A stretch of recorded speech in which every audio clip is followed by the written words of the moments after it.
You're listening to the Retina UK Talking Tech Peer Support Group, recorded Tuesday, the 14th of July, 2026. Welcome to this edition of Retina UK Talking Tech. Today we have Ellis from VisionAid, who's kindly come along to discuss assistive technology. Thanks very much, Ellie. Hi everyone, nice to be back here again. Thanks very much for having me again, Mark, and everyone else. So going to run through the brand new range of Icon daily measuring tools that's been out for almost 18 months or so, but they've done a really nice thing by adding apps that are accessible on iPhone and Android devices. So you don't then need an expensive controller, which you did do previously. And they've added some new devices over the last few months as well. So just going to run you through those. I was just going to say, the questions, please do put them in the chat or raise your hands, and I don't mind being interrupted. If somebody's got a good question, please do ask it. I'll just go through all the main devices and show you what they can do. They're pretty straightforward to demonstrate. It's not like the camera systems and other things we do, but they do have some really good practical uses. If anybody's got examples of that they can think of, they're always the most kind of enlightening things, so please do share those with us as we go. A little bit about us. VisionAid Technologies was started by my late father back in 1996, so we've just had our 30th year anniversary. We are still a family-owned and run company, and we're not a huge organisation, but there's about 20 of us now across the UK. And although we can't sadly come out generally to demonstrate these items, which is good because they're inexpensive as assistive tech goes, from kind of a less than £40 up to, well, the most expensive one is the colour detector, which then ends up being about 350. But obviously we can't drive to someone's home for that. But that's where the site villages and other events, we do over 150 events every year, can be handy to actually get hands on. But all the products have a return period on them anyway, for 14 days for completely no quibble return, and you can see them all on our website and order them from there if there are any that pique your interest. We've also got a lovely inquiries team, so if you do have any specific questions on them and you can't find the answers online, please do just get in contact with us at inquiries@VisionAid, or give us a ring on the you'll see the number on the website, visionaid.co.uk. There's a free phone 0800 number. But what I was going to do, hopefully if all the technology works, is just run through them, switch some cameras around, hopefully share my iPad screen with you as well so you can get a better view of it. And yes, just show you what they can do. So fingers crossed it'll all work. If we switch to start with, I've just got my camera down here. So we've got a whole range of different devices. The main ones, I know this is obviously focused on sort of more practical tasks, I think, on this particular session. But we've got everything from digital calipers in here. So really good quality, solid digital calipers, digital angle measures, Taylor's tape measure, which actually measures the diameter of things you can actually measure with this because it's a flexible tape measure rather than the builder's one. And we've got cooking temperature thermometer, when you get 2 probes with it for the kitchen. There's a standard room thermometer, probably the least exciting object, but it gives room temperature and moisture level as well, humidity, sorry. Then there's a fever thermometer, and that's both a surface one and an in-ear thermometer as well. And then there's just the 2 set of scales, so you've got a standard weighing scales on here, down accurate to a single gram, so you can change the measurements and things on them as well. And then hidden away in this nice demo pack that we get, if everybody wants to buy everything to showcase everything, you can get one of these. Everything fits in, hidden under the bottom there. We've got a set of weighing scales as well. But I just wanted to show you the main app, how it all works, how straightforward it is, and hopefully you then get a good appreciation of the devices as well. So I'll probably start with the digital calipers on here. So all the devices have tactile controls. So I appreciate not all of you will be able to see this, but along the top edge, the rectangular edge where there's a large display, there are 3 buttons evenly spaced out, which are all stand very proud of the actual display. There's also a pairing button on the back, which is in a red color, a separate color, but you only need to do that the first time you pair it to your tablet or smart device. The on-off button is the one on the right-hand edge. So if I push that, it will power up, and it's zeroed. It has a little symbol on there, shows you we're in millimeters, in very tiny print, which is too small normally to see, which is why we have the app. But this, as I move the wheel on the digital calipers, it instantly changes the value on the screen, which is large print. However, it's still not necessarily that accessible for someone with low vision. So what I'll show you is the My Icon app. So hopefully this will work. If I switch here, hopefully you can see my iPad screen, and annoyingly it's extended it rather than duplicating it. For a change, 1 second while I just try and change that. Where is it? If anybody knows the shortcut to change an iPad from duplicating to... I'm normally an Android and a Windows user. It's only for things like this that I tend to use an iPad. It might be the connection settings on the laptop. It's an iPad, so I'm trying to find where there is a setting Yeah, where but you can mirror the the one screen. that you're mirroring to might be the issue rather than what you're mirroring from. Mirror, show while mirroring.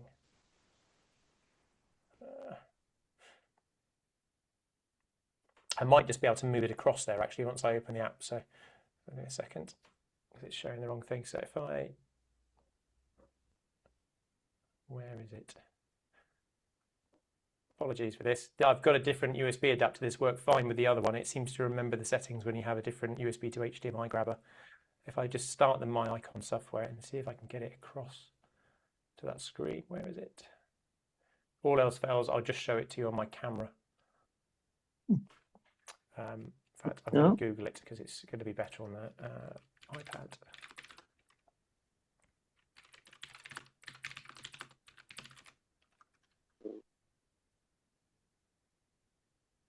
Display and brightness, it's under. Really sorry about this, everyone. Settings.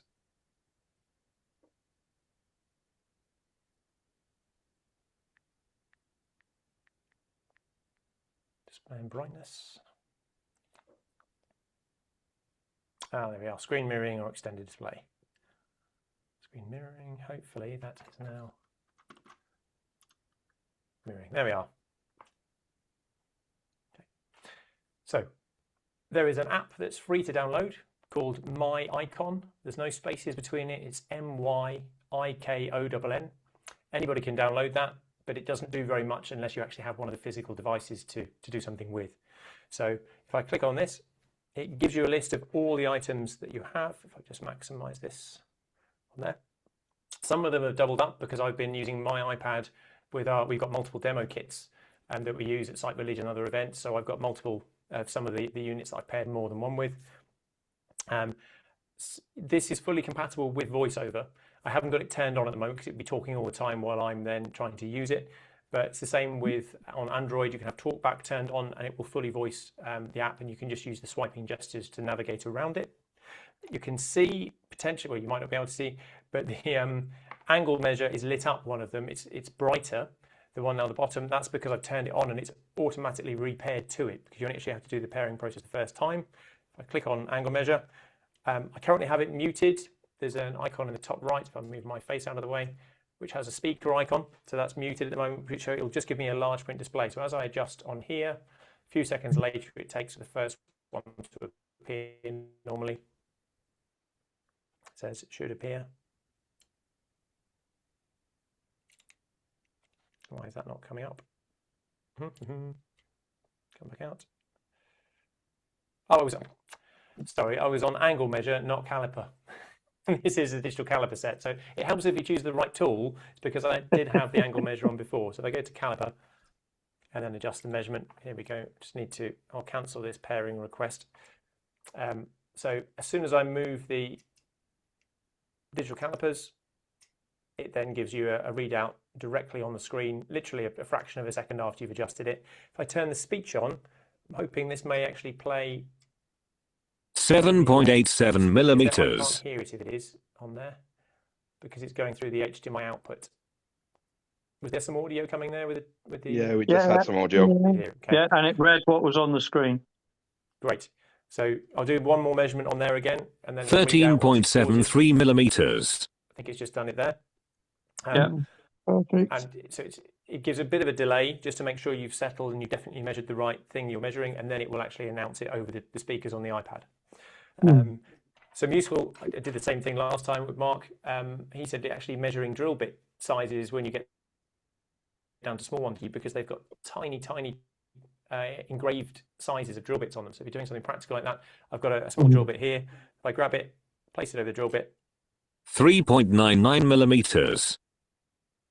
Hopefully, yes, to within 100th of a millimeter. I'm guessing that's a 4 millimeter drill bit. So it's pretty accurate. 3.98 millimeters. Calipers as well have a measure on the other side. So here I've got a tiny spanner, and again, spanners are awkward. They've got certainly on the smaller ones, they've got the number of millimeters in there. Or 3.99 millimeters. So you use the part on the other side of the caliper to then position inside and open it up. 0 millimeters. 8.06 millimeters. And that will give you a reading. So that will be close enough to an 8 millimeter spanner. So simple as that. Little things like that I hadn't realised how tricky that would be. Something like this can then mean you definitely know you've got the right tool for doing a particular job. The other thing digital calipers do, I'm sure everyone knows these, but just in case, on the end of the calipers you've got a little bit that sticks out.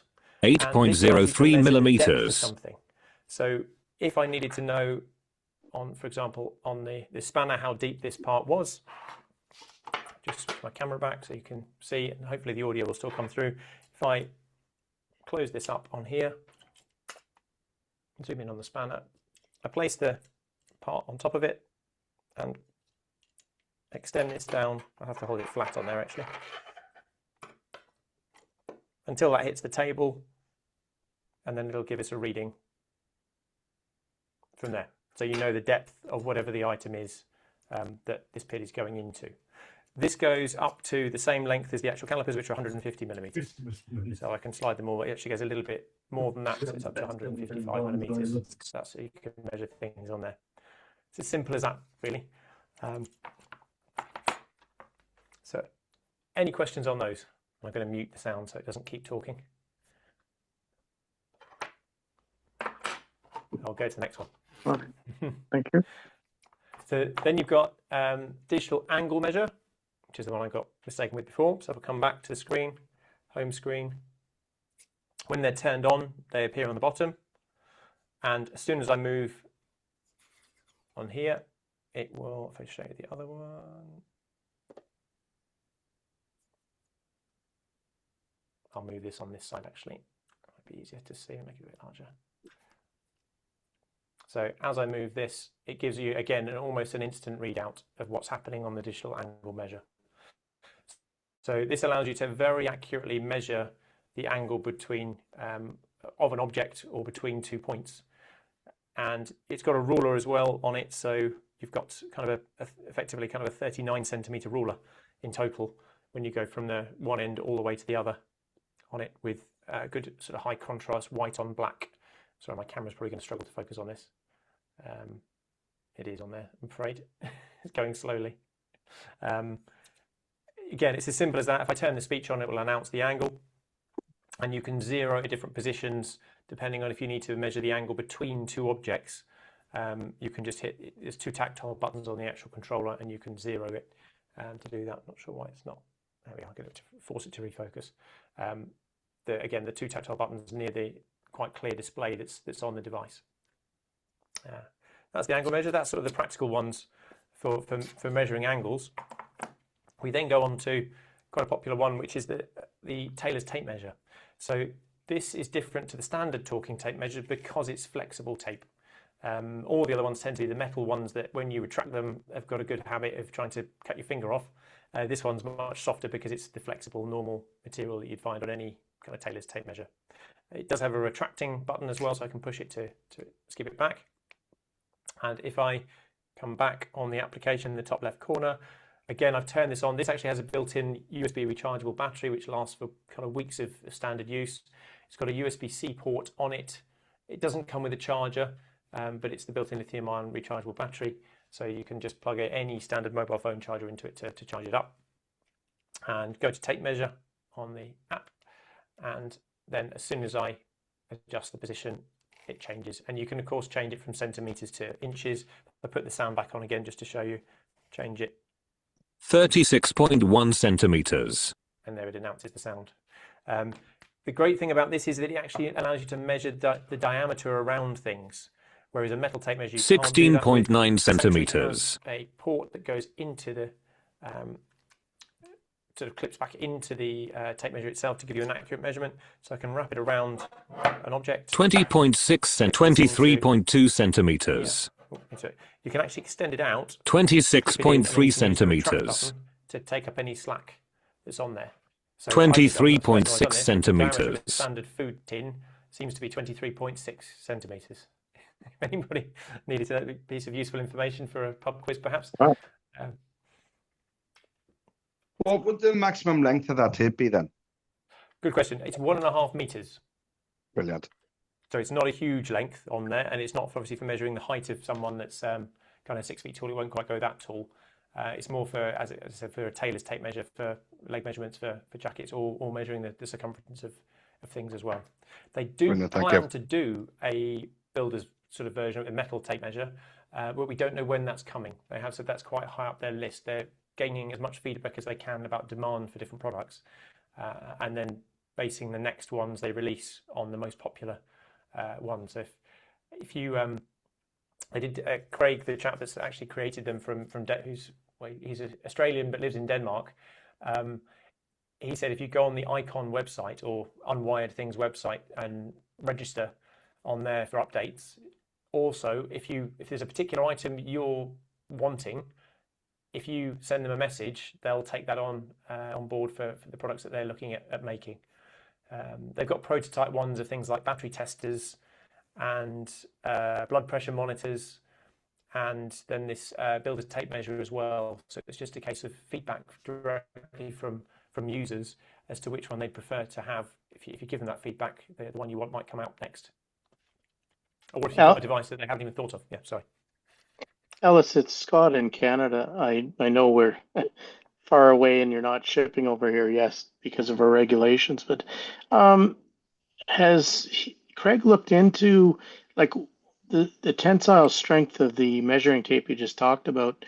Could they not use that in an industrial or construction grade tape measure? Well, it's pretty tough material. I don't know what exactly that sort of tape measure is made of, but I guess the difficulty is that it doesn't stay taut. You can't you'd need a two-person job to measure it because it's flexible. So that's where the advantage of the builder's tape measure. You can just sort of run it even up to several meters across a room and lock it, for example, then it works. But obviously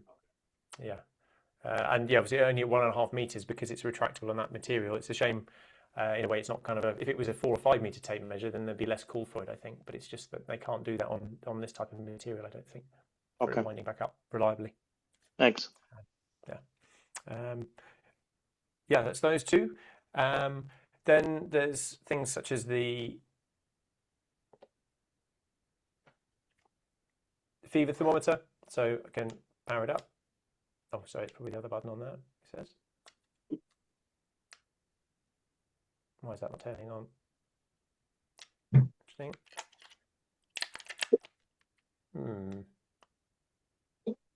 Unless the batteries are flat, that would be good. We have just come back from Site Village last week in Birmingham.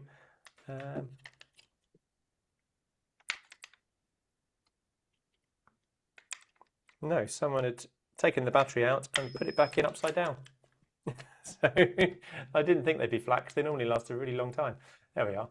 So I can do that. If I go to scan, I'll select it on the my app on here.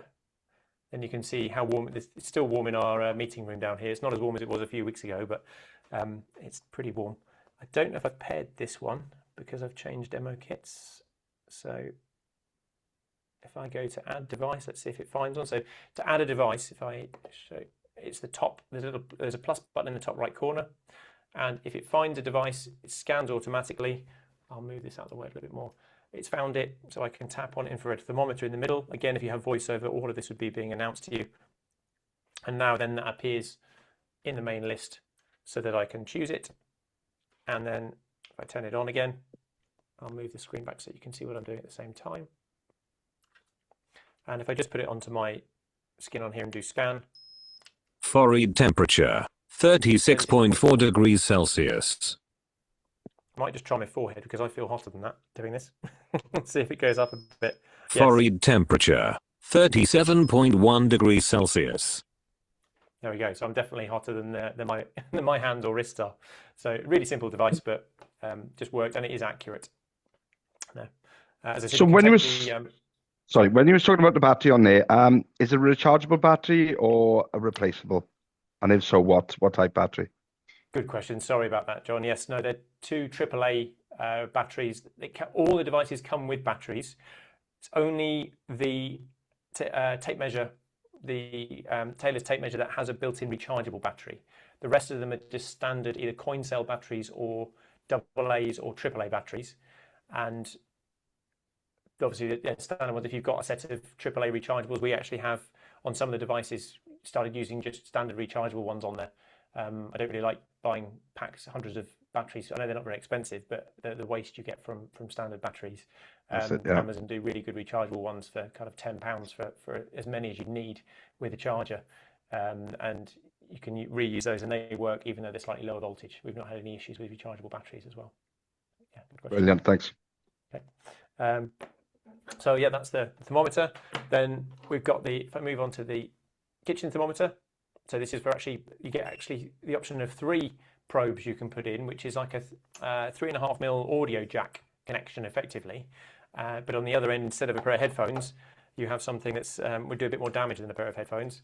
A long pointy metal spike effectively, which then has the temperature thermistor inside, and it's got high temperature metal cable that's attached to it, and it's wrapped round this quite handy spool, in a way, a rectangular shaped spool that allows you to keep it neat and tidy when you put it away. You turn the device on, there's a tactile sort of cutout button in the bottom right corner of the display unit. I can plug it into 1, 2 or 3. I plug it into number 1. Interestingly, this corresponds to sensor A on the app, and I did forget to ask Craig why that was the case, why it wasn't 1. But then I realised if it said 1 and then a number after it, which is the temperature, I think that's why he may have actually said that last time, thinking about it, because it gives a temperature readout followed by preceded by the sensor number. So I'll come back and see if I can find it in here. This one's not been added to here, so I'll add it with the plus button, kitchen thermometer, add it, select it, and then if I grab hold of the probe on here, it's at 26 at the moment. 26 degrees Celsius. It's gone up a degree. I think it announces every 10 seconds on this, so I'm just going to keep holding it.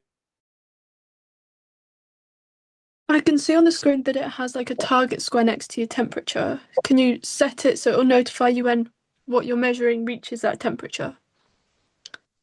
Exactly. Yeah, that's precisely what it's for. So if you pop this into a piece of meat that you're cooking in the oven, that's what it's sort of primary use is designed for. You can then set the target temperature so when the meat reaches 65 or 70 degrees Celsius or whatever it needs to be, then it will sound an alarm on the device, and then you know that it's reached the right temperature for you to take it out or to change the temperature depending on if you're searing it or doing a slow cook on it. 30 degrees Celsius. I didn't ask Craig what the rating of the actual cable is up to, but it's obviously designed for all fan ovens. It's up to about 220, 230.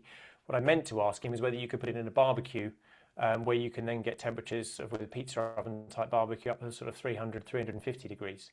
I would expect that you can, but I don't know for certain on that. So that's one thing I might need to ask him just to double check. But for all normal standard cooking in an oven, it's absolutely fine. It's quite a thin wire as well, so it's designed for you to be able to put this. Obviously, you can't put the device with the actual temperature readout inside. Sorry, I'll stop it in case it's talking all the time there. That has to stay outside the oven. So you get a cable that's about 1 meter in length, so you can then sit this on top of the oven or by the side, and then this will go into the oven, and then it's quite a thin cable to then close the oven door over the top of it. Shouldn't give any issues. And you get 2 of the probes with it.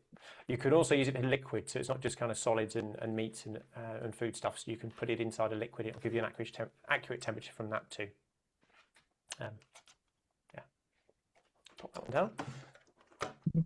sorry, I can't do a more sort of interactive Jamie Oliver demonstration with food and things actually cooking, but I think I've got enough going on with the cameras and other bits. I'm not sure I can multitask quite that well. Everything would come Ellis, out knowing me. yeah, Ellis, that wire, that the meter long wire. So it actually, you shut the door on it. Yes. Yeah. Okay, and it's fairly tough then. No It is. chance It's of. like a metallic braided kind of wire. Yeah, I've not seen anything like this before. Yeah. So it's, Okay. yeah. And it's actually, well, I could tell you how thick it was using the Caliper, yeah. calipers. I'm going to try that actually. Turn those on. I've not I've not reattached them on there. So in terms of millimeters, it is 1.68 millimeters diameter. So pretty Oh yeah, slim. so it's slim. Okay, If I put thank that you. to inches for those of you over in Canada or US. No, we're US is inches. We're centimeters. Sensible. Okay. Yeah. Those of us Or that are old enough do both. yeah, so it's 0.06 inches if anybody needed the measurement for that, or just under. So yeah. Thanks. Ellis, will you walk through the prices of all these at the end? I will do at the end if that's all right. Okay. I'll give you a big Yeah, rundown sure. because No, that's these fine. are new Thank to you. us, so I'm still trying to remember the exact prices. I know they vary from £39 up to £69 for the standard accessories I'm showing you now. Yeah. But yes, some of them are a Thank bit odd. I know this, like the weighing scales I've got here are actually more expensive than the bathroom scales, which are much larger. And I always would think because it's a bigger product, you get it would be the other way around, but it isn't for whatever reason. These I think are £59 and the bathroom scales are £69, but I'll double check those in a minute. Very quickly show you the scales. Can I just ask about the meat probe? One last thing about the meat probe. Oh yeah, sure. Would there be plans to do a Bluetooth version? So you could put like in the air fryer and things like that? Oh, sorry, these. Oh, I see what you mean from the probe to the either item. So from the probe to the device, yeah. Well, in fact, I mean, I've got an Ninja air fryer at home, and that does actually have a temperature probe in it with the ability to use it. Obviously, it's not accessible though necessarily. That's exactly it. Yeah. Surely, if the probe can go in the oven, it would withstand air fryer as well, because the drawer will still be able to close over the wire. A lot of the air fryers have sensors on, so unless the door is fully closed, they wouldn't work. They wouldn't operate. It does, John, but there is a cutout normally a little bit for the wire to come out of when you use the probe on it. Fantastic. At least on the Ninja one that I have. I haven't noticed that. Brilliant. And again, it's such a thin wire. I should take it home actually and try it, but I'm sure it would allow a millimeter. It would probably come out where the handle attaches to the drawer, because there's normally a tiny notch. Just how they combine the handles. Awesome. I'll certainly look into that. Yeah. Yeah. So yeah, a good question though. Thanks, John. So jump over to the scales. So on the app, kitchen scale is illuminated on here, so I can do this. I'll put the sound on. I will weigh, very exciting thing. Actually, let's weigh the mulligatawny soup that I've got here. So how many grams is that?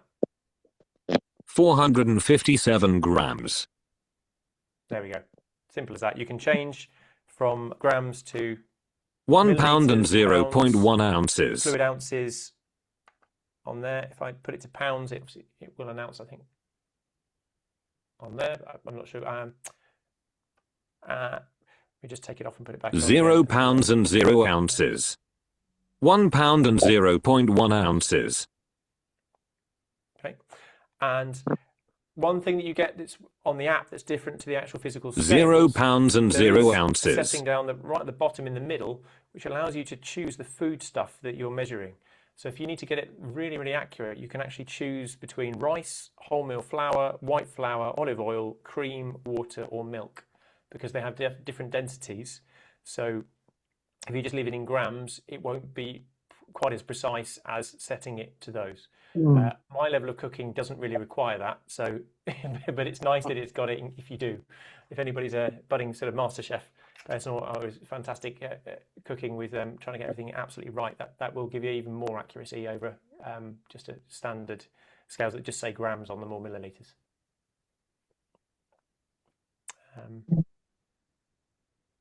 Obviously, you can zero the scales. I don't think I need to take everyone through that. You can just push the on-off button, and that also zeroes it if you need to weigh a bowl and then put minus something inside the bowl. 0 lb and 0.2 ounces. Yeah, that's the scales. Minus 0 lb and 13.9 Bathroom scales I can show you as ounces. well, which I'm more than happy to, but they are exactly the same idea. You can choose them between kilograms or stones and pounds on there, or just pounds, I think. 0 pounds and 0 The only thing that ounces. the actual weighing scales sadly don't have at the moment is any integration with smart health apps. So if you want to track your weight on an app like that, that maybe come with your iPhone or like a Samsung smartphone or a Xiaomi device, sadly they don't have any integration with that at the moment. I have mentioned that to Craig, and it is something he said he'd consider on there if it's needed. You can input your height, and then it will give you your BMI though instantly from it, if that's important for you. I think that's about it for the main devices. There is the actual icon controller as well, which I'll grab. I've had it on charge, and then I'll do a run through of the prices. Charging cable disconnected.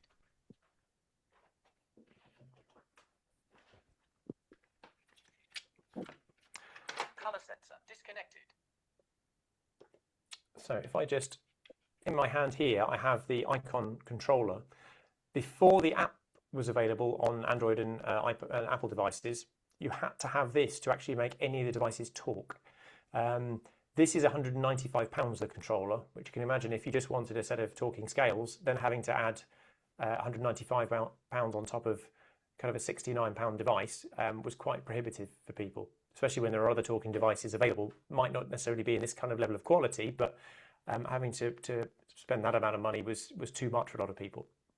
However, when they first designed this, the main thing for it was obviously for people who don't have a computer or a tablet. Everyone here is on Zoom, so I assume you're all fairly tech savvy and might have access to an iPad or a tablet, in which case this would be an enormous waste of money for you, unless you had a particular need for the new accessory they've made, which is the color detector. The main advantage of this color detector, which they've obviously custom designed with the controller, it slots into it, is that it allows a controlled environment for the colors that you're detecting. So because it's got connected, it announces that when you connected it, it has two built-in sort of lights and then cameras and other sort of multiple sensors, and you can choose the surface type that you're actually measuring. So it could be a sort of cloth material for clothing, it can be glossy, or I think it's a matte. I think there's 3 options on it. I've only used it a handful of times, so I'm just going to see if I can get it to, so if I can select the color detector on it. Color sensor. Color sensor, so you can use, it's got tactile buttons on it. There are 5 across the top, the front edge. It's a bit like a TV remote control, effectively. You can easily hold it in one hand, and then you can operate all of the controls with your thumb. It's slightly skewed towards right-handed users because of the way the plus and the minus are. I'm left-handed, but you can still operate it pretty easily just with your left hand and easily access all the buttons on the front edge. There's a plus and minus to then choose the device. There's a cross button to cancel on the right-hand side. There's a play, pause, or enter sort of select button in the middle, and then there's a question mark or a help button at the bottom. The right edge has an on-off button, and then on the left edge, I believe you've got the volume up and volume down buttons for the controller. So they're all really, really tactile and stand very proud from the device. If I select the color detector on here, has it gone to sleep? Or is it the X button? Main menu, clock, color sensor. Main menu, clock. There it is, cancel. So it's because I waited too long, I think. Color sensor. Color sensor, I push the play button. Color sensor. Textile surface. So textile surface is on. So I've got my shirt. So if I hold it up against my shirt. Press OK to read the color or hold OK and move the sensor slowly. I'm just going to do a single color detect on it. Very light, grey. So it's given light grey because I've got black, grey and white on my shirt. So it takes that one uses the average for the colour across the whole area. And I should probably actually change the camera so you can see me a bit more on here. Hopefully the sound coming out of this device is actually being picked up. If I try textile surface. Press OK to read the colour or hold OK and move the sensor slowly. I've not tried the holding OK. I don't think there's a firmware update, which they are doing on these. So I'm holding the OK button, and I'm going to move it slowly across. It's doing nothing. 85% grey, 14% purple. Interesting on that. I'm not sure why it said purple. I am pretty purple probably underneath this because I am quite red.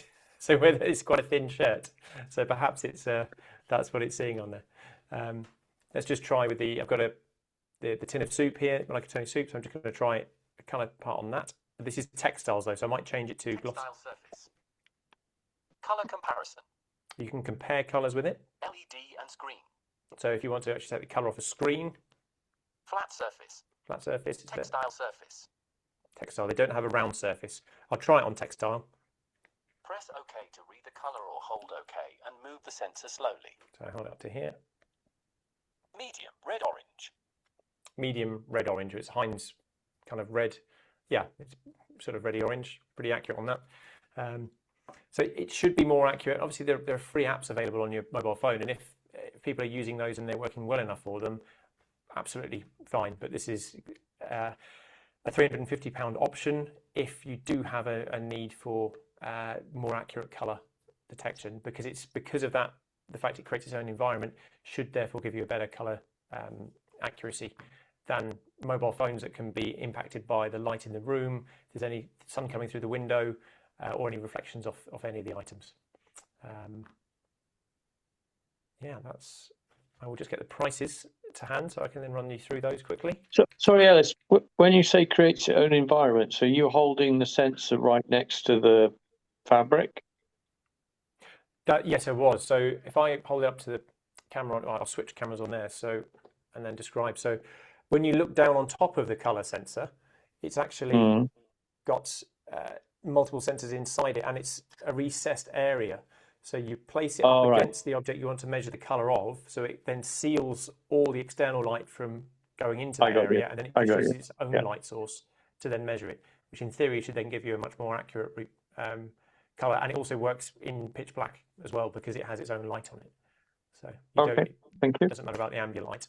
Yeah. There is the color comparison thing as well. You can do if you've got two colors, it can then compare colors, which is a bit different from other apps that you get, which just gives you a rough idea of the color of the thing you're looking at from it. Okay, thank you. I'm just going on our website, and you can type icon, IKONN, on visionaid.co.uk, and it gives you all the icon devices. So the kitchen thermometer, which then has temperature and humidity, it's £39. Sorry, not the kitchen thermometer, the indoor thermometer. That's the one. I haven't actually shown you that one, but it just gives you the room temperature and then the humidity. Then you've got the kitchen thermometer, which has the two probes that come with it. You can buy a third probe if you need three at the same time. That's £59. The Taylor's tape measure is also £59. The bathroom scales that I've got in the bag on there, just a standard nice, well, they are actually good quality feeling devices as well. They're not sort of cheap and plasticky ones. It's more of a glass-like finish on it. Those are £59 as well. Then the digital calipers, one of the first ones I showed, £69. And the kitchen scales, got down here, are also £69. And the angle measure, which is this one, a little bit less than £69 at £65. And then they call it a fever thermometer, is £55. And then the most expensive item is the Icon controller, which is just the main controller part. So that's £195. So, sorry, yeah, it is £195. And then the colour and light sensor, so you can actually use it to detect the amount of light in the room as well, is an additional £145. So it's 340 for both of them, which you need if you then want to use the colour and light detector on it. Yeah. I think that was everything. Ellis, a question, if I may. You said the chap who designs all this stuff, I presume, makes it? Is it all made in Denmark? Did you say? That's where. Or is it made in China and designed in Denmark?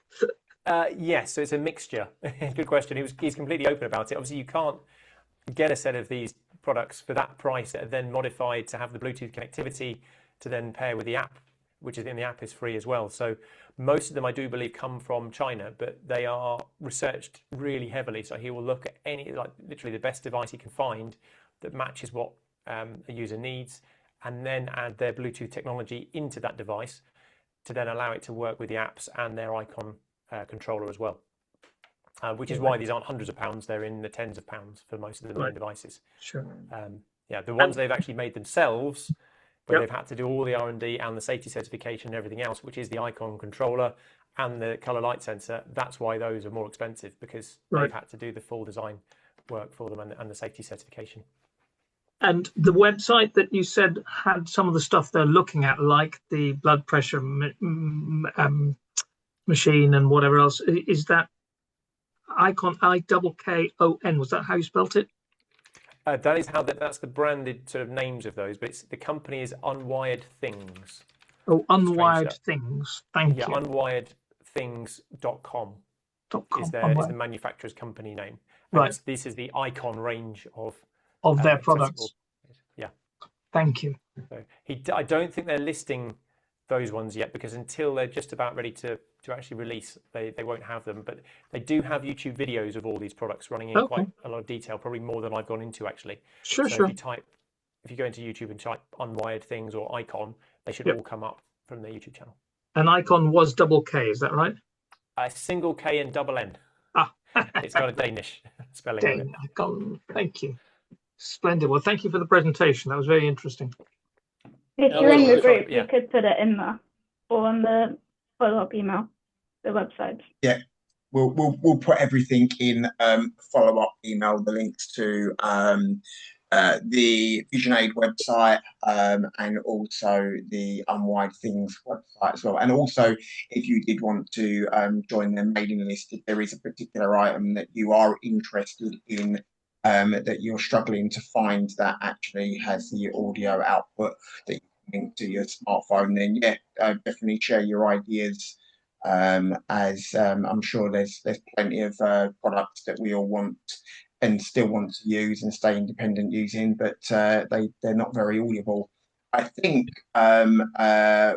speaking to Craig, they will be looking at larger commercial goods like your white goods, your washing machines, your dishwashers, etc.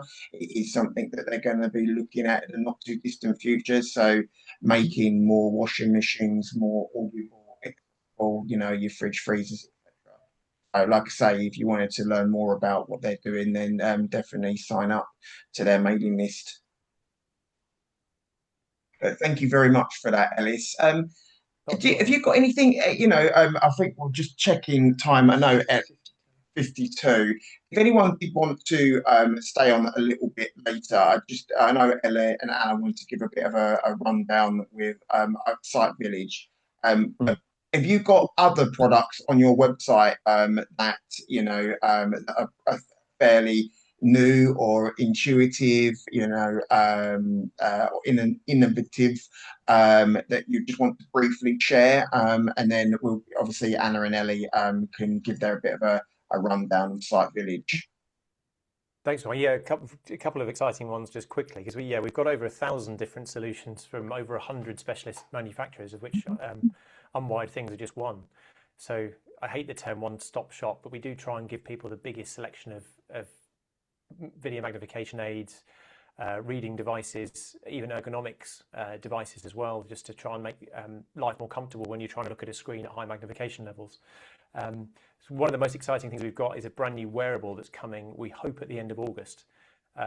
We certainly will have it at Site Village London. If anybody's going down to there in October, they're holding it this year for the first time, a little bit earlier, annoyingly in October half term for us, with having to sort out childcare and things. But it's for the first time we've got a new wearable by a company called SiteCare, who do the fantastic Cloverbook range of transportable video magnifiers and handheld magnifiers, some of the best quality ones of any manufacturer in the world. But their wearable technology, they put their really high resolution cameras into a glass-like wearable video magnifier for the first time. Most of the other ones we tend to do are mobile phone VR headset ones, which the latest one, the Maggie IVR, has fantastic image quality because it uses an iPhone 17 Pro, which is an £1,100 phone, but it's a big, bulky kind of 500-gram or £1 system that you have to wear on your head, and it sticks out a long way as well. It's quite comfortable, but it's by no means like a pair of glasses. So that's got the ultimate in image quality. But this, for the first time, actually has a pair of glass-like ones, which do look like, you can tell they're not glasses. They are like chunky sunglasses. But the screens on them are decent size, and they're really bright. And critically, the camera image quality in them is far and above any other device that looks like a pair of glasses. They're 48 megapixel cameras. There's actually 2 of them in it. One of them looks forwards, the other one looks down. So one of the big issues with a wearable magnifier is if you want to look at something down, or you're doing a practical task down on the table or on the desk or reaching underneath something, you've got to get your head directly in line with it, which then means you get neck and back and shoulder ache when you're trying to look down all the time. This camera, the second camera that they have that's actually in the arm of the glasses that points down, means you can maintain looking completely forwards. And as a normal sighted user would just be able to point their eyes down, you can just switch to this other camera and then be working on something underneath you whilst looking straight ahead. It's got other great features like HDMI input as well, so you can give it any video signal, be it from a games console or a computer or a TV box, and stream that directly into the glasses, so you don't lose any quality on it. And you can then zoom in, enhance the colors, and you can pan around just by moving your head, or you get a joystick with it to move around as well. So it's got some really cool features, and it just works brilliantly. And it's not going to be kind of the £5,000, £6,000 that these type of wearables were before from eSight. We don't know the price exactly, but we're hoping it's going to be under the £3,000 price point. It's still a lot of money, but it's actually coming down and going in the right direction. I can see someone with a hand raised there. Sorry. It's Sue. Hi, Sue. Hi, Sue. I went to a meeting a few weeks back, and there was someone from VisionAid there showing some of these products, and I tried on one of the Maggie helmets because my central vision is very poor now, and it was just amazing because I don't know quite how it works, but the central vision was working. I looked at the person across the table and I could see their face, and it was just amazing. It was like magic. Yeah, that's exactly it. And somebody was commenting on how they were quite vain and said they couldn't possibly wear something like that because it's not the most flattering of things to have with a phone on your head, sort of thing. But just what it was doing was just phenomenal, really. And then they were talking about this sort of research going into sort of making these sort of glasses where you didn't have to put the phone and all that sort of business on. So that is just amazing because it must be so expensive to do all this work. You know, I don't know how much that the new product would be, the glasses. Well, it's less. The Maggie IVR is about 3,600 with. Yeah, I mean they're a lot of money, but it's just being able to use that central vision is just phenomenal because it you see. I mean, it's just incredible. The way it tends to work is that because on the Maggie IVR it fills that has one of the biggest what's called field of views, so it fills all of your vision, over 100 degrees of your vision, with a really clear, vibrant image from the iPhone 17 Pro's cameras, and the brain does the rest of the work. If you magnify in on something to the correct level and then make it really clear in your peripheral vision, the brain just knits it back together, and we get that feedback all the time. People with it's just phenomenal. It really is like the central vision is then usable again. You have to try one of these things on to really appreciate what it is. Yeah, it's incredible, really. Oh, so thank you for mentioning it. I do want to say we do, for those items, we absolutely do completely free and totally no obligation demonstrations. We do run through that's the other thing, so that's very good. Yeah, we run through quite a detailed kind of pre-assessment to make sure that it's going to be not wasting your time or our time either, and we don't like to get people's hopes up. So you do have to have some remaining vision that is usable. Yes, that's the thing. We run through a set of questions to try and ascertain that, so that we're not getting anyone's hopes up needlessly. And then we come out to show it to you at home, or it can be workplace, or even at school. We do them as well. We do over close to 2,000 in-person demonstrations every single year. So it's a big part of what we do, and there's absolutely no obligation to buy whatsoever. There's no charge for it. We don't do any special offers if you buy now. We're not that sort of company at all. We've never done it, and we never will. We just like letting people see the technology. If it works, then fantastic. If it doesn't, at least they've tried it and they know you're not left wondering, oh, would that have worked for me or not? That's the main thing that we're about. So, thank you very much. Thank you for that, Sue. That's great. It's really helpful. Thank you. Alice, what is your turnaround time if I was ordering something from you today to send to Leeds? I know, is it by Royal Mail or?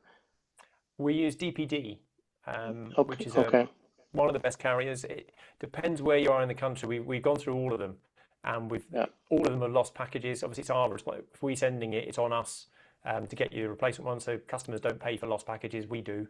But they're normally next day, and they give you an hour time slot. If you've got a mobile phone or an email, they can send that to you, and they're pretty accurate. And in most places, they're decent. They're the best one we've found for it. And we don't charge for carriage either, so it's included in the prices of pretty much all our items. The lower cost ones, like the unwired things, we do send by Articles to the Blind. So it's first class Royal Mail Post. Yeah. Okay. No, I have a wife's cousins coming over the end of July, so it would be the best way for me to attain items. Oh, great. Thanks. Yeah, we do stock all the unwired items we've got, even the colour sensors now, the new ones are in stock. If they're not, Craig is pretty quick at getting us across from Denmark. It normally only takes kind of 4 or 5 working days.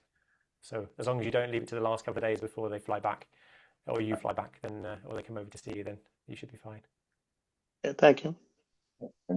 Thanks very much, Ellis. That's amazing. And like I say, we'll share the website for both Unwired Things and Vision Aid, and also Anna and Ellie are just going to give a roundup of Site Village Birmingham, and then if you guys are happy just to around for 15 minutes, and then we'll give the next date of Site Village, where I'm sure Ellis will be presenting at, I think there's one in September, and I think you've got the London one in October as well. So we'll share. I believe it's Wales in September. It's London, isn't it? I'm trying to remember what the date is.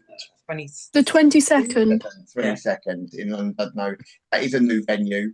And a new location. So if you are in North Wales, that one's definitely one to try out. And then you've got return back to London again, the same venue as they were last year on the 27th to the 28th is of October. I think Ellis mentioned it's right in the middle of school holiday. So if you can make that one, then it's definitely worth doing. So but yes, before we go, did you guys come across any cool gadgets and gizmos that you'd like to share for people that haven't had a chance to get to a Site Village yet?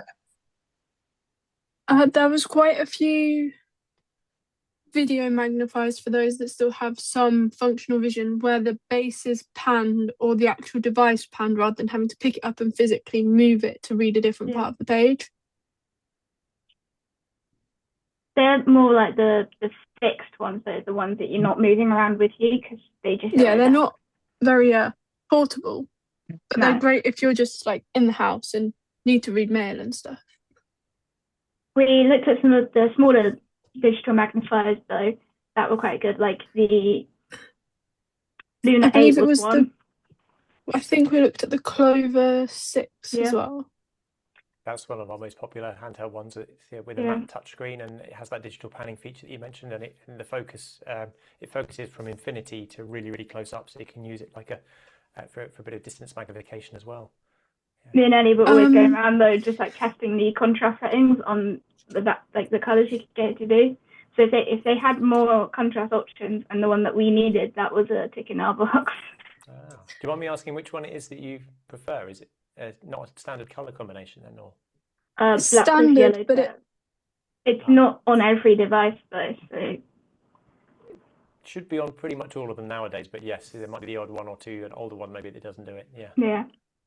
We got hands on with the Braille Note Evolve. Yeah. We got hands on with the WeWalk too, didn't we? How did you guys find that?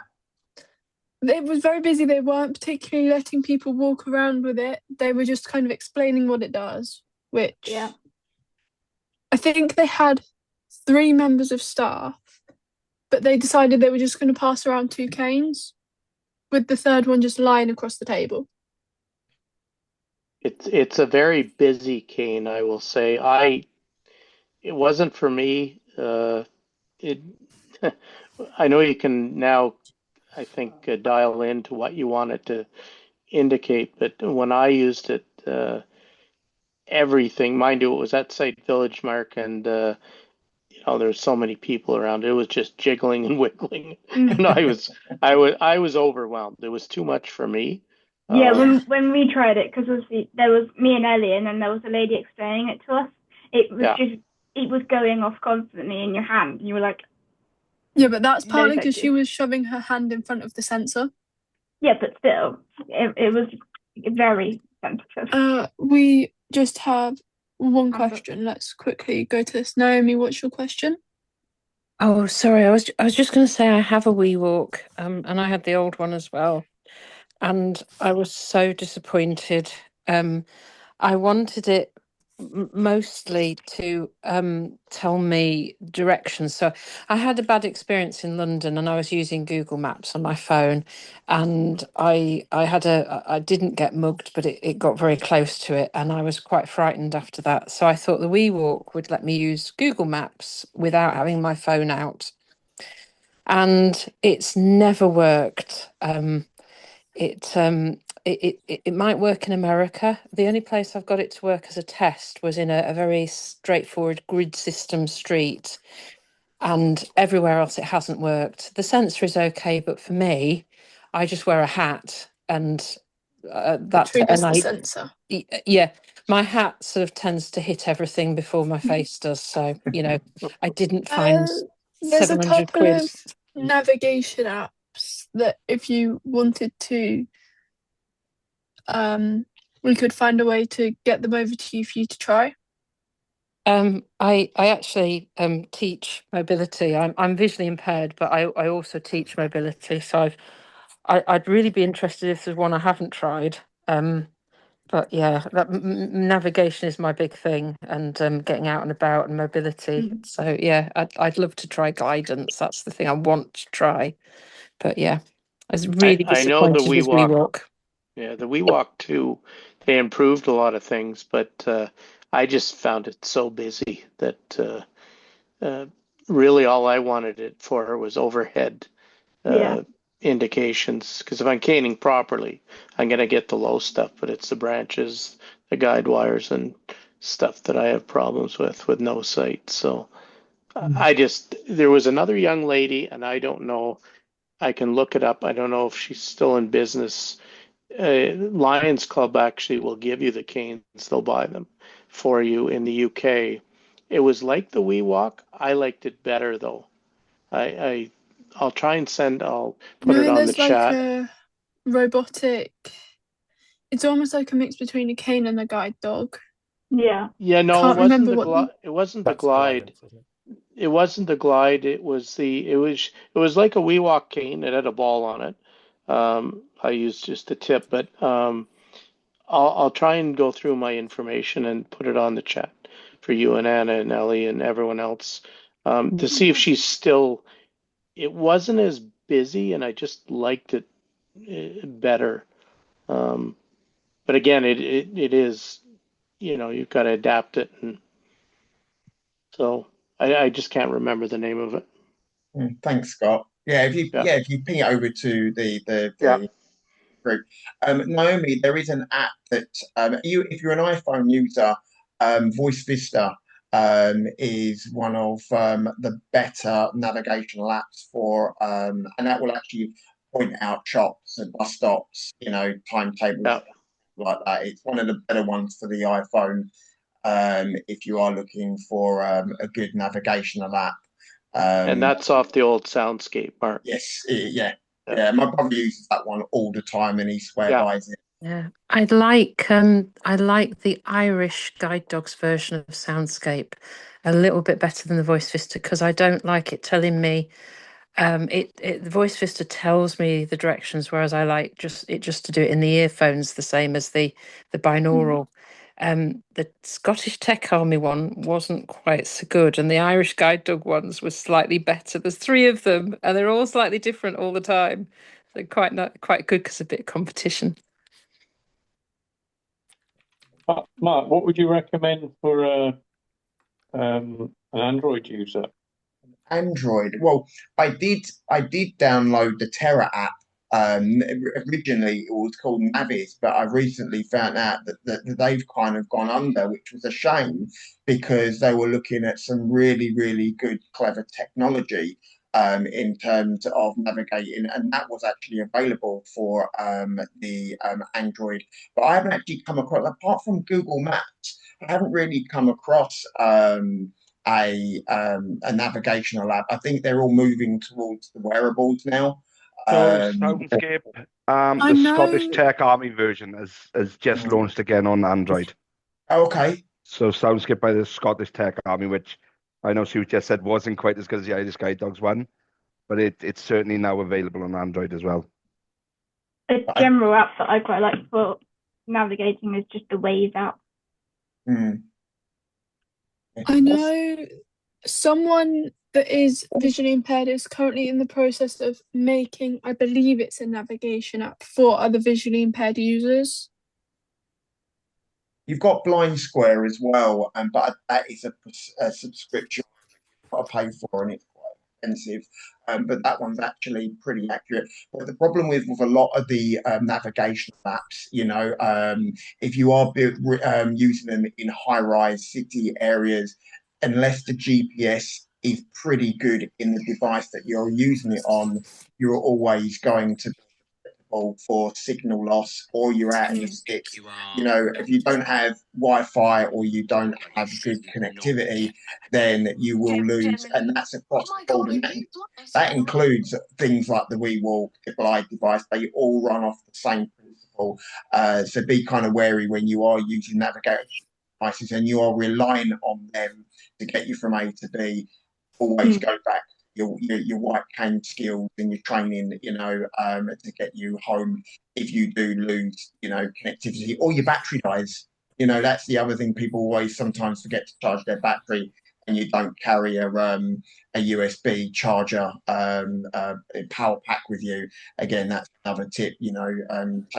Grab a. You can get some tiny ones now, the size of a Matchbox, and they'll give you a full charge on your mobile phone, but they're so discreet and they can be kept in rucksacks. I just get a massive one and then it does my phone like 10 times before I need to charge it. There are some really good ones out there, especially if you do like walking, you do like being out and about, if I come across any new ones, I will always ping them onto the Tech Tribe. I'm always looking, and my brother's always looking at some new ones as well. So he usually pings me. He's an iPhone user. I'm an Android user. So, we can across the board. Has Good Maps hit the UK yet, Mark? Yes, you can actually. I think you can use Good Maps, but I don't know whether that is just for iPhone. From what I remember, I'll have to ask. I'll ask John over here because I know trains, planes, and automobiles, so to speak, and a lot of the big shopping malls have Good Maps in it, and it's John's completely blind like I am, and he gets all around the shopping centers and says it's quite good. Yeah. So at the moment, Good Maps is iOS only as well at the moment. Okay. And quite restricted in some of the places. It's mapped as well. Yeah, you have to have the mapped. The indoor ones, it's quite restricted. Pre-mapped. So, and I will say for any of you, if you really want a blind square, it's free in Canada. Not worth moving for, but I've just found the app for navigation that's been developed by someone that is blind, and it's called Echo Path, but is yet to be released for beta testing. Okay. Sorry.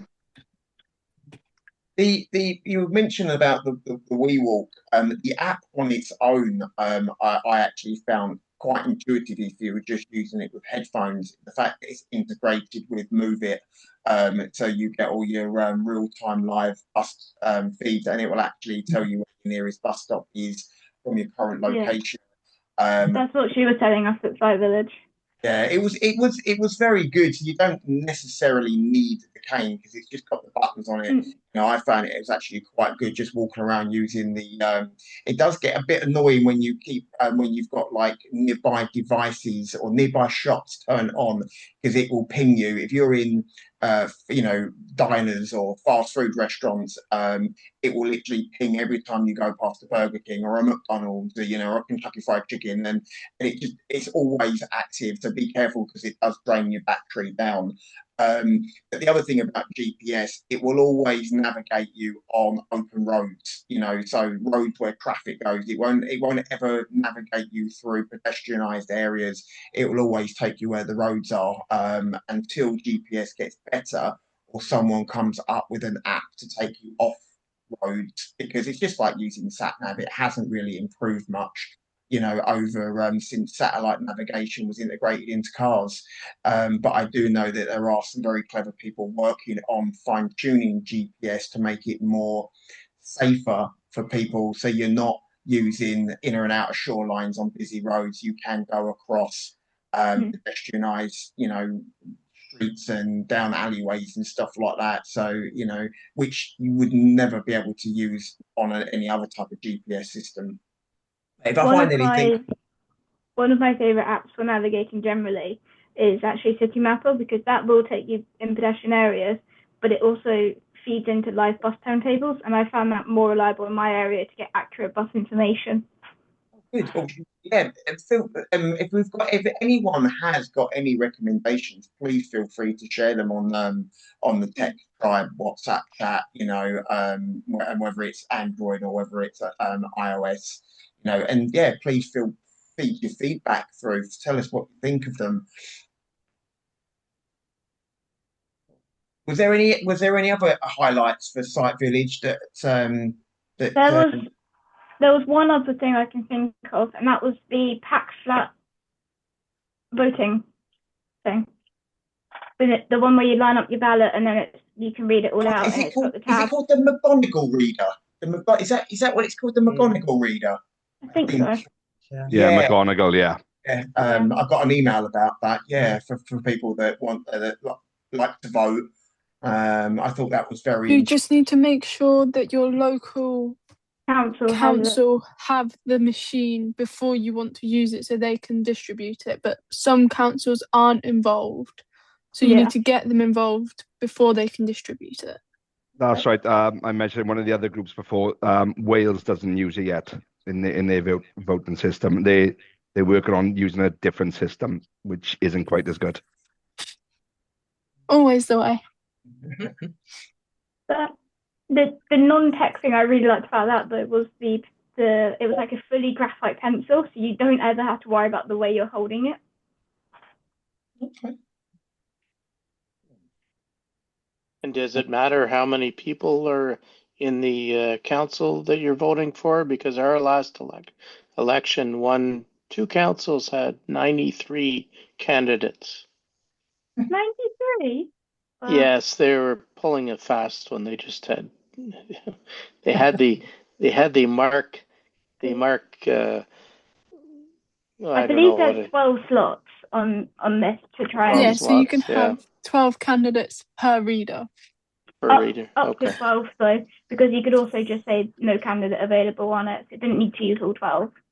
Yeah, okay. And then there was the large print phone from Sight and Sound.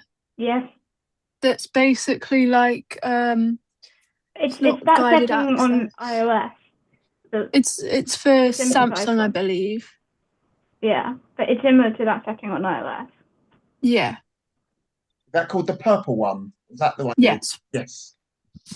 Big purple. I think it's called the big purple one. Yeah. It's something about being purple. Yeah, not to get confused with the quality suite. I also, not this time, but the last time I went to Site Village, spoke to Synaptic. And they seemed pretty good about trying to make general Samsung products more accessible for large print users rather than relying on the settings, because it overrides the operating system. we do the whole range of Synaptic phones. They are good. They don't have any tactile sort of feedback, but they do some clever things with the keyboard. So as you run your finger across the number pad, it reads out the number that's underneath it, and then when you release it, it's the same as pressing the button. So you can easily press numbers and type messages. They've obviously got voice recognition for the full control of the Synaptic app as well. And as you say, yeah, you don't have to go into Android at all. You can do everything, emails, WhatsApp, kind of main things, all within the main Synaptic kind of app. So they make it. They're doing some really good things with the camera as well, like turning into a digital magnifier with the use of a stand as well, which looked quite impressive when I saw it in action with a 12-inch tablet. Yeah. And Mark, I was having trouble registering for a lot of the courses. I figured out that with the new update 26.2, I think it was, Safari has automatically put the reader on. So actually Lisa figured it out, and my wife, and she said, "Do you always have your reader on in Safari?" I said, "No." "Well, it's always on." So she turned it off, and all of a sudden it brought the rest of the registration, or allowed me to finish everything on the form. So if anyone's having trouble with Safari with iOS, you might want to check your settings, because I had to go and turn my setting off, and they're always being in reader mode. That could be why many of our members are struggling with our registration forms in regards to the "I'm not a robot" checkbox. If anyone is struggling with that, please do let us know, because it is supposed to be just a tick box, and it's supposed to recognise if you've been to our website before, or you've at least registered for a peer support group. You shouldn't have to keep clicking the tick box every time. It should be an automatic thing. But if anyone is struggling with that, please do get in contact with us, because it is something that we're looking always to improve our registration forms, make them more. You can turn off the cookie settings as well, but be forewarned that if you turn off the cookie settings, some of the third-party apps or websites you go to won't allow you in, because they want that cookie information to share to the world. So that's another. They're not allowed though to not let you. They might. Yeah, they might not be allowed, but they still get. They'll find ways around blocking you if you've not got what they want. That's what I do. If they're not going to let me get rid of the cookie settings, I just refuse to use their website. Well, yeah, there's that option too, which I agree with. So just gets frustrating sometimes. That's just me coming from a cybersecurity perspective, though. Yeah. No, I agree. I agree with you. All right, just checking the time. It's 22 minutes past. Did you want to share any? Has anyone got any kind of final tips or frustrations or anything for us to look out for over the next coming months in terms of new technology? Or if you do have any recommendations, again, please do use the WhatsApp group to share your tips, hints, techie information, your frustrations, and what worked. If anyone's got any final thoughts, please share away before we close this evening. So the new Meta glasses are really nice. My wife is really impressed with her Kylie Jenner Meta glasses. The new shape is fantastic. She loves them. Yeah. Nice. I've heard that Meta are going to start. You're going to have to subscribe to use it. They started in America, making people subscribe for the service.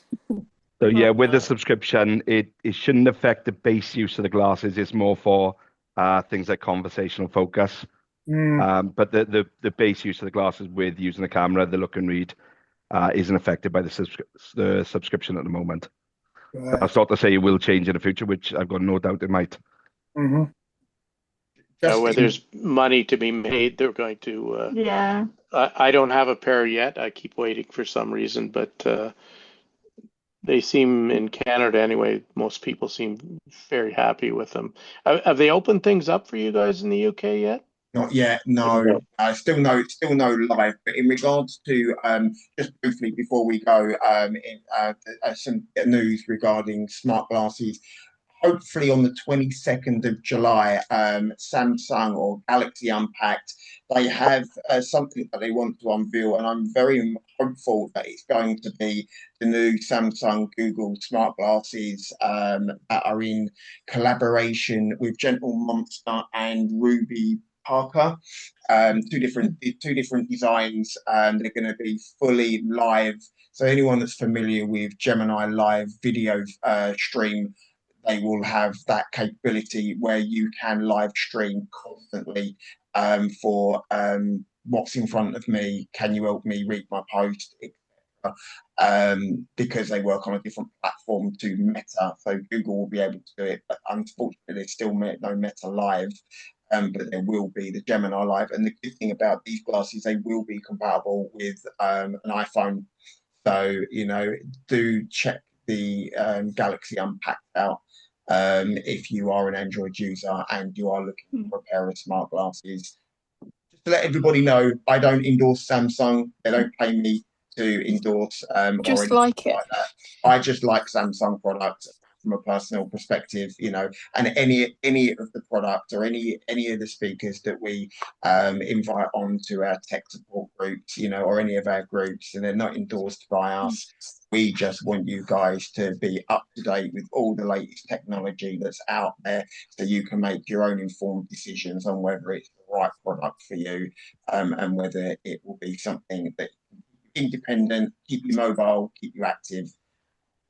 And I know from over here, Mark, there was a gentleman on, I think the last time we had the, might have been the men's group, when we had the Ellis in, the Meta glasses, he was stopped on a British airline. Yes. From wearing his Meta. They're working on it over here because, again, it's an infringement on our, I know there's a big privacy issue, but I can walk in with my phone out and they, can't say much about it. But with the glasses on, they're talking about privacy and video and all that. But there's a big push to, I don't know if we're going to have to show our passes that we're actually blind or whatever, because it's a freedom for us. Absolutely, yeah. There's a lot of push for the reasonable adjustment argument with them. Yeah. They are working something down here in Kent. I think it's the Kent Association for the Blind. They're actually working on an ID card that gives us veto for if we have got a pair of smart glasses and we're using them because we're visually impaired. That will actually supersede anything. So you will be able to wear them in a bank. You will be able to wear them anywhere. There could be a security risk or anything like that, or even on an airline. I need to find that the guy that's running the program was on holiday, and when I tried to call him just to find out a little bit more information to see whether it's just a localized sight loss initiative or whether it's going to be rolled out more as a government thing across all local. So if I get any information regarding that, then I will share that with everybody. No, thank you, everybody. Thanks, Anna and Ellie. Did you have got any final thoughts? Do you want to share with everyone before we wrap up this evening? We've run over a little bit, but we can talk tech for hours. I don't know. I suppose there was the fact that we got to see Mavis. Yeah, it was the signal wasn't fully working, but you at least got to feel like how they were designed. Mm-hmm. So you couldn't explore all functionalities of it, but you can at least get hands-on with the physical device itself. Mavis are developing another pair of smart glasses. I think they've got two called Itaro and Viaro, and they've got again object detection and other features. It's another tech I'm keeping a close eye on. No pun intended, to see how they fare up in relation to things like the tech that we discovered, really, wasn't it, Ellie? That and Hegel. Hegel was also there, if you've heard of those or not. That's the controller to control your phone, but also use Braille. Or they had one that just controls your phone. Yeah, they had the Hegel one or the Hegel Easy. So Hegel one is also you can type and stuff, but the Hegel Easy is just controlling your phone. Yeah, Hable are doing some really good things as well with tags you can sew on to identify things. Yes. And use Or your phone to stickers. read them. And stickers, yeah, that's it. But the buttons were interesting. I didn't quite get my head around how the buttons worked. We were told they were NFC, but like where? It took you a minute, There's didn't it? holes. That's it, yeah. Oh, they're the ones that you can wash. You can sew them in and sew them in, wash and wash them, yeah. they're washable. I think those That's ones. it. Yeah, it's like Yeah, so if it's an NFC tag in it, where is the NFC tag if the button has holes in it to sew it onto something? Oh, it'll be tiny. It'll be much smaller than It will be a tiny chip, yeah, inside Yeah, it.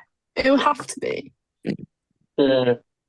Grain of rice, sort of size.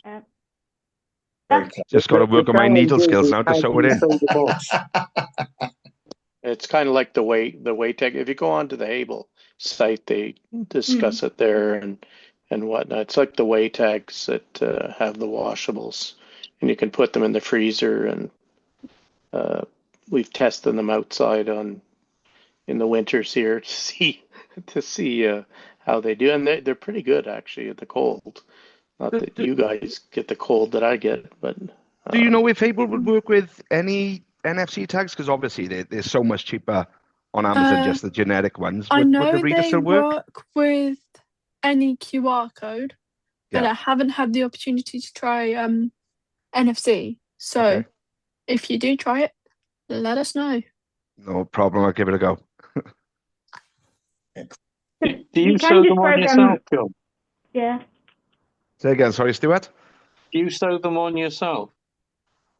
I don't. My needlecraft isn't quite up to scratch, shall we say? If you get NFC, you can just make it into a pop-up on your phone that your phone can then read out what it is. Yeah, it's the idea of shading it with obviously both me and my wife are visually impaired, so the idea of us being able to access the tag on both our phones rather than just it pop up on an individual phone. So it's sharing that information with the Hable reader's really good at that. Wow. Excellent. Well, if anyone can get to a site village, then it's definitely worth popping along to one. There's just so many things to get hands on with, and also our conference in Birmingham this year. Please do come along to the Retina UK 2026 annual or professional conference. If you are a professional, join us this evening. It's our professional conference on the 18th and the annual conference is on the 19th. Anna and Ellie will be up on stage with myself talking about the wearables of today and how they are changing the way that we are living our lives from a professional standpoint and also through education, etc. Also, we've got lots around research and lived experience, and we do have a bit of an exhibition centre as well. So please do come along. It's going to be in Birmingham, Edgbaston Park Hotel and Conference Suite. Start from 9:30 till 4:20 on the Saturday. So if you can come and join us, please come and say hello to us. That's everything from the Retina UK bits and pieces. Also, our National Peer Support Group on Thursday, we've got Thomas Pocklington Trust joining us to talk about their services and how they can support those with sight loss. So if you're interested to learn more about TPT, please come and join us for that on Thursday at 7 p.m. And then we've got an array of peer groups leading up to the end of July, with our women's peer group on the 28th, and then leading into the summer holidays as well. So all of our peer support groups that are running live will be on our website. So just keep an eye on the peer support group page for any others that you might be interested in. And also you may also be interested section as well on your invitation email. And there might be something that you might like to listen into. So yes, thanks everyone for joining us. I'll hand back to Anna and Ellie. It's a big thank you from me and Caroline for joining us this evening. I'll hand back to Anna and Ellie to say goodbye. Before we close up, there was no final questions, was there? Oh, yes. Was there any? I don't think so. I think we're okay. No one's waving. Well done. Long session, but thanks for joining, everyone. It was good to have you all. Thanks, Anna. Thanks, Ellie. Thank you. Thanks, everyone. Thanks very much. Thanks, Ellis. Thanks, Thank Ellis. you, Thanks bye. very much for your time again. Really do appreciate you Cheers, thank along you. again. Thanks again. Anytime. No worries. Thanks, Mark. Nice to see you all. Take care, everyone. Enjoy the rest of your evening. Bye-bye. You too. Bye. Bye. Bye-bye. Bye. We hope you've enjoyed this Retina UK peer group recording. If you have any questions or queries regarding its content, or you would like to leave us some feedback, then please do get in touch. You can contact us via our helpline on 0300 111 4000, call the office team on 01280 821 334, or alternatively, you can contact us via email at services@retinauk.org.uk.